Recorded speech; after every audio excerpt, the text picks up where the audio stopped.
Deputy Speaker, on behalf of the Joint Standing Committee on Treaties, I present the committee's report 143, Treaties tabled on the 17th of June and the 15th of July 2014, and I ask leave of the House to make a short statement in connection with the report. Thanks. Is leave granted? I thank the honourable member for McMahon. I call the honourable member for Longman. Thank you very much, Mr Deputy Speaker. Well, Mr Deputy Speaker, today I present the Joint Standing Committee on Treaties Report 143, containing the committee's view on 5 treaties tabled on the 17th of June and the 15th of July 2014, including an economic cooperation treaty with Papua New Guinea, 3 treaties amending bilateral treaties for the protection of migratory water birds, and an amendment to Australia's free trade agreement with New Zealand. Mr Deputy Speaker, the Treaty on Economic Cooperation between the Government of Australia and the independent state of Papua New Guinea will change the focus of Australia's relationship with Papua New Guinea from development assistance to a trade partnership. Papua New Guinea has experienced a decade of growth, which is expected to continue with a significant resource project, the PNG liquefied natural gas project, which is just getting underway. Two-way trade between Australia and Papua New Guinea is worth nearly $6 billion a year, and Australia's investment in PNG is worth more than $19 billion a year, equal to Australia's investment in China. Under these circumstances, Mr Deputy Speaker, it is not surprising that a recent review of the treaty's predecessor, the Treaty on Development Cooperation between the Government of Australia and the Government of Papua New Guinea, found that our contemporary relationship would be better reflected in a treaty that emphasises economic cooperation rather than development assistance. The new treaty sets out a framework for bilateral cooperation in the areas of trade, investment, business relations and development cooperation. Significant provisions include obligations to support bilateral economic relations, undertakings to improve trade investment and business cooperation, promoting a favourable environment for trade and other economic linkages, providing protection for intellectual property rights, and improving cooperation and consultation on sanitary measures, on phytosanitary measures and technical barriers to trade, and supporting increased business links to encourage investment and private sector interaction.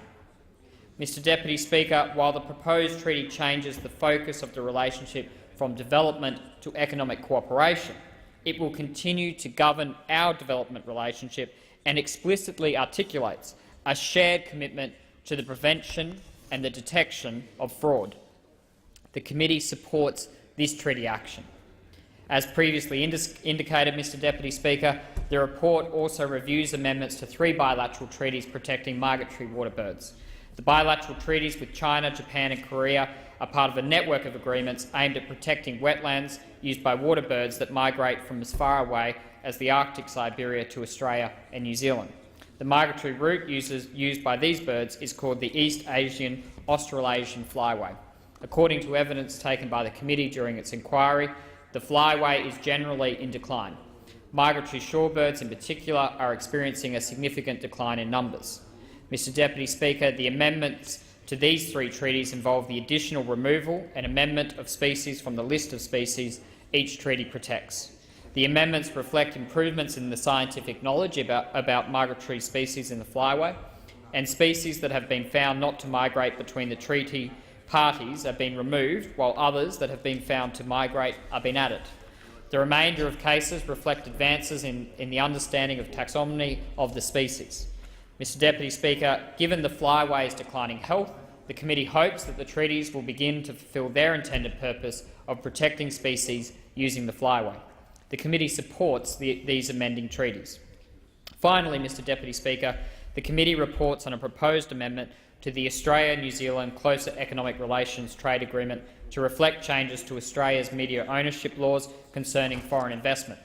The agreement is a comprehensive bilateral free trade agreement covering nearly all goods and services traded between Australia and New Zealand. Mr Deputy Speaker, both parties to the agreement can nominate exceptions to the requirement for free trade and services by listing those exceptions in an annex to the agreement.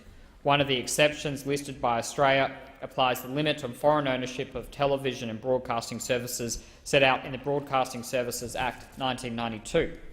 All limits to the foreign ownership of television and broadcasting services were removed from that Act in 2007, making the exceptions listed in the annex to the agreement not serving a purpose. Mr Deputy Speaker, the amending treaty action will remove those listings from the agreement. The committee supports this amendment. Report 143 also contains a statement relating to minor treaty action. Mr Deputy Speaker, on behalf of the committee, I commend the report.